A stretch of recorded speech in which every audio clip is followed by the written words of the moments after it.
They had some breaking news on Fox the other day. Take a look, Here you go. Oh, Jennifer, this sounds like huge news. Sean, we can report, based on senior military sources, that U.S. warplanes have carried out airstrikes tonight inside Syria against Iranian proxy forces. We don't know the number of strikes. We were told earlier today to expect that perhaps F-15s and F-16s would be involved in the airstrikes, but we don't have confirmation yet about how many warplanes. But those strikes have been carried out. I'm told it is in response to the more than dozen strikes against U.S. bases. The message is a clear message designed to Iran and its proxy forces to stop carrying out these drone and rocket attacks against U.S. bases. But I'm told that the planes have safely left the area and that the airstrikes are complete at this time. They were targeting multiple locations inside Syria and Iranian proxy forces, Sean. Wow. Did you hear Sean Hannity get all excited about this? This is something huge coming in. Oh, let's get it in there. Like, he was so excited that we bombed. And first of all, let me just say this much. It is not necessarily Iran proxy forces. What they're saying... I don't even think that it is, they're saying they're Shias that are doing it, and therefore they can conflate the two and then blame Iran. Anything that happens for any Shia militia, they're going to blame Iran. Even though there are Shias in Syria, there are Shias in... Iraq, that's what they're going to do, and they're going to conflate it, and the Americans are going to buy it because they don't understand what's going on, and they're going to be happy with it because what happens? We got hit by the Shia militia, these Iranian-backed militias, so now we can hit back. What does the Iranian-backed mean? How is that different? Because they're saying they're Shia militias. How's that different than Netanyahu-backed? I want to know the material difference. Well, Netanyahu-backed is Israeli forces. Hamas. Iran is, Hamas is Sunni. So they're more, Sunni leaders. Oh, Netanyahu's not backing also Iranian ones to help with this strategy? I don't know if he is. I don't know if he's backing Hezbollah. Hezbollah is more Shia, and Hamas is Sunnis. Come from the Muslim Brotherhood and in Egypt, so different things. But what they're doing is they're just conflating the situation. Soleimani? He killed Soleimani. He did. He was replaced by General Salami. He did. So he killed half a sandwich worth of their generals. He did. And the reason why he did that is he didn't want Soleimani having a sit down and making peace with Saudi Arabia. But, even though they killed him for doing that because they didn't want to do that, they want to stick a wedge there. Too late. Saudi Arabia and Iran are now opening up embassies in each respective countries, and they're back to peace talks and moving along. It made Iran give up their nuclear ambitions, though, didn't it? No, it did not. U.S. strikes 2 facilities linked to Iranian-backed militias in Syria following series of attacks on U.S. forces in the Middle East. Washington, and this is from CNN, the U.S. carried out airstrikes targeting 2 facilities linked to Iranian-backed militias in eastern Syria on Thursday, according to a statement from Defense Secretary Lloyd Austin, following a series of drone and rocket attacks against U.S. forces in the region. Can I ask you a question, Kurt? Why are we still there?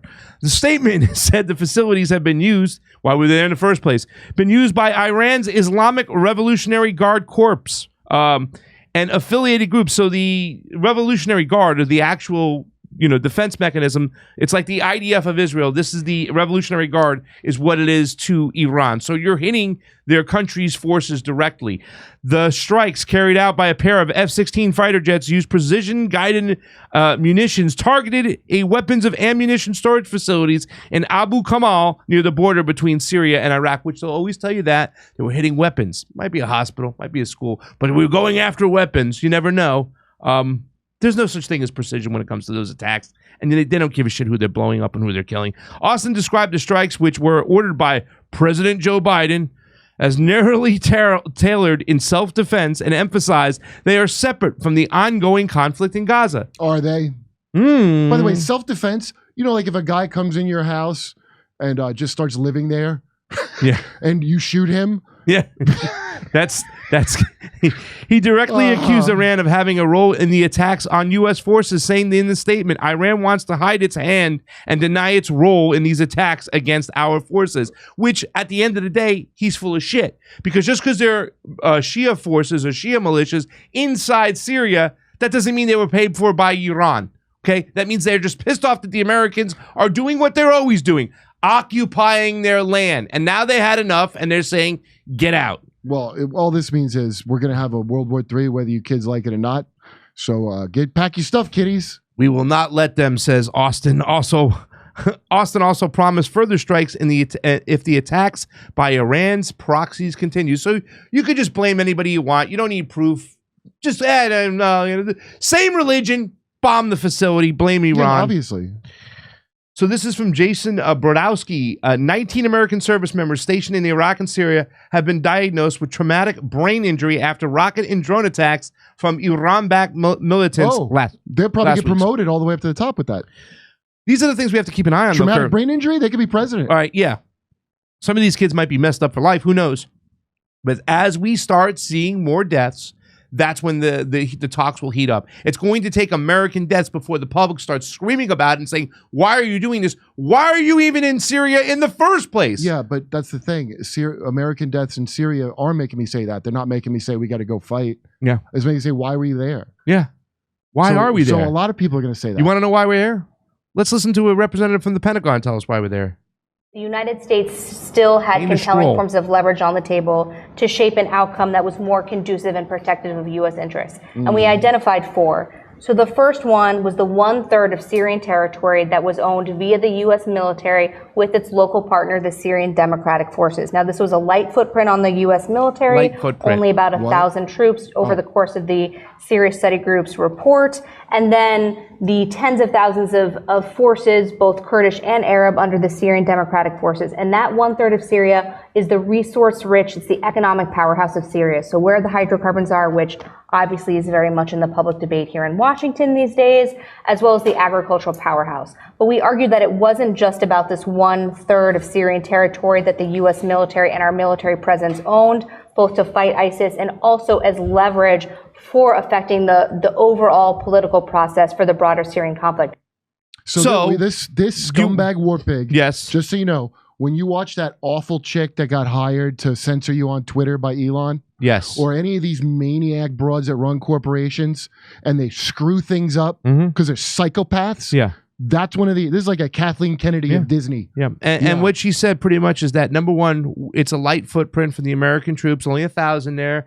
You know, it's going to give us the better outcome we want. In other words, we don't like that Assad's is the head of that government. We want our own proxy Zelensky in Syria, the way we have it in Ukraine, right? You know what they say? Never got it. The force is female. And then also she talks about this resource-rich area. So you're stealing. And then Donald Trump did it. I said, we take the oil, we kept the oil. Why are we there? If we're there, I'm going to keep the oil.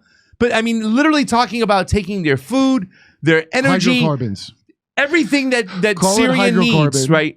Yeah. The most resource-rich area of Syria, and they're starving there. They're hurting. They've been through so much war, proxy war. And yet America's just openly admitting that they're taking and stealing their shit. Like they have every right to do so. Craig, deplatforming works. Craig Pasta Jordula here with Kurt Metzger. We're in Syria there. We're back in Syria, but listen, we're there. It's, you know, I mean, listen, when Donald Trump talked about it, they justified it. We're taking the oil, right? We spent all this money and resources there. We're entitled, even though we started the war, we messed around with shit. It was our actions. We're going to replenish ourselves with your goods and your energy. Nobody, first of all, food. If I tell somebody that I know about Syria, they go, what?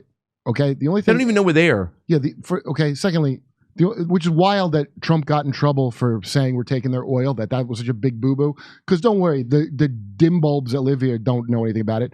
They might know that Syria is a member of the axis of evil. Yeah. So here, I'll be Joe Fudge Pack and Susie Bag of Donuts at home when you tell me about Syria. I go, oh, is that the axis of evil? Yeah, go take their oil. Yeah, that's it. They're jihadists over there. They're evil. Assad's a brutal dictator. He gasses his own people and whatnot. He got gas his own people. Yeah. This is gonna get crazier over here right now too as well. You gas your own people. Look, here's what's gonna happen. They're gonna hit a real Iranian-backed militia, a Hezbollah. Yeah, you know, and then I don't have kids. They ain't going to work. This is not, and people got to understand this, right? Okay, so they're using F-16. They're bombing right now. These methods aren't going to work. The whole area is polluted with weapon sales that left Ukraine, that left Afghanistan, and they're being held by these militias. Yeah. That's why they fired so many rockets out of, you know what I'm saying? They're going to do it again. Okay, they're all over the region now. So It's a different, Colonel McGregor said it the other day, it's a different war. We're not just going to be able to bomb them back to the Stone Age. They're going to come out of their hiding, their areas, whatnot, and they're going to hit certain areas, and they're going to make sure they're going to pay it back. Everything we do tenfold. Guess what? It's not my problem. It's now all 372 genders of Gen Z's problem to go fight that war. I'm too old to go. This ain't Ukraine. I told you this before. Send your pink drone kids warfare, baby. F-16s. Drones can't do it. We learned from that surprise Hamas attack that drones can't do it. Yeah. We got to get your fat, non-binary kids, suit them up, send them in. Let's go. Hey, come see us doing a live stand-up show in Bloomington, Illinois, Indianapolis, Levittown, New York, Red Bank, New Jersey, Wilmington, Delaware, Covina, California, Burbank, California, Oxnard, California, Venice, California, and Palmdale, California. Go to jimmydore.com for a link for tickets.